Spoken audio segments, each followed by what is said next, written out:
ಹೊಸಂಗಡಿ ಚೆಕ್ಪೋಸ್ಟ್ನಲ್ಲಿ ಅಮಾಸೆಬೈಲು ಪೊಲೀಸರ ಹದ್ದಿನ ಕಣ್ಣು. ಬೆಳಗಿನ ಜಾವ ಹುಲಿಕಲ್ ಘಾಟಿಯಿಂದ ಬರ್ತಾ ಇದ್ದ ವಾಹನಗಳನ್ನ ತಪಾಸಣೆ ಮಾಡುವಾಗ ಅಕ್ರಮ ಜಾನುವಾರು ಸಾಗಾಟ ಬಯಲಾಗಿದೆ. 3 ಆರೋಪಿಗಳು ಈಗ ಪೊಲೀಸರ ಅತಿಥಿಗಳಾಗಿದ್ದಾರೆ. ಹುಲಿಕಲ್ ಘಾಟಿ ಕಡೆಯಿಂದ ಬಂದ ಗೂಡ್ಸ್ ವಾಹನವನ್ನ ಪೊಲೀಸರು ಅಡ್ಡಗಟ್ಟಿದಾಗ ಅದರೊಳಗೆ 2 ಎತ್ತುಗಳನ್ನ ಅತ್ಯಂತ ಹಿಂಸಾತ್ಮಕವಾಗಿ ಕೂಡಿಹಾಕಲಾಗಿತ್ತು. ಇವನ್ನ ಕಸಾಯಿಖಾನೆಗೆ ಸಾಗಿಸ್ತಾ ಇರೋದು ಕನ್ಫರ್ಮ್ ಆಗಿದೆ. ಅಷ್ಟೇ ಅಲ್ಲ, ಈ ಗೂಡ್ಸ್ ಗಾಡಿಗೆ ಬೆಂಗಾವಲಾಗಿ 1 ಕಾರು ಕೂಡ ಬರ್ತಾಯಿತ್ತು. ಪೊಲೀಸರು ರೇಡ್ ಮಾಡ್ತಿದ್ದ ಹಾಗೆ ಕಾರಿನಲ್ಲಿದ್ದ ಇಬ್ಬರು ಎಸ್ಕೇಪ್ ಆಗಿದ್ದಾರೆ. ಬಂಧಿತರನ್ನ ಬೆಳಗಾವಿಯ ಮುಸ್ತಾಕ್, ಸಲೀಂ ಮತ್ತು ಕಂಡ್ಲೂರಿನ ನದೀಂ ಅಂತ ಗುರುತಿಸಲಾಗಿದೆ. ಪೊಲೀಸರು 2 ವಾಹನಗಳನ್ನ ಜಪ್ತಿ ಮಾಡಿದ್ದು, ಎತ್ತುಗಳನ್ನ ಸುರಕ್ಷಿತವಾಗಿ ಗೋಶಾಲೆಗೆ ರವಾನಿಸಿದ್ದಾರೆ.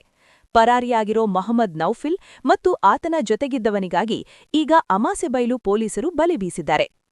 ಜಾನುವಾರು ಸಾಗಾಟದ ವಿರುದ್ಧ ಕರಾವಳಿಯಲ್ಲಿ ಪೊಲೀಸರು ಈಗ ಹದ್ದಿನ ಕಣ್ಣಿಟ್ಟಿದ್ದಾರೆ. ಈ ಕಾರ್ಯಾಚರಣೆ ಬಗ್ಗೆ ನಿಮ್ಮ ಅಭಿಪ್ರಾಯವನ್ನ ಕಾಮೆಂಟ್ ಮಾಡಿ. ಉಡುಪಿ ಮತ್ತು ಕುಂದಾಪುರದ ಲೇಟೆಸ್ಟ್ ಸುದ್ದಿಗಳಿಗಾಗಿ ನಮ್ಮ ಚಾನೆಲ್ ಸಬ್ಸ್ಕ್ರೈಬ್ ಮಾಡಿ. ಧನ್ಯವಾದ.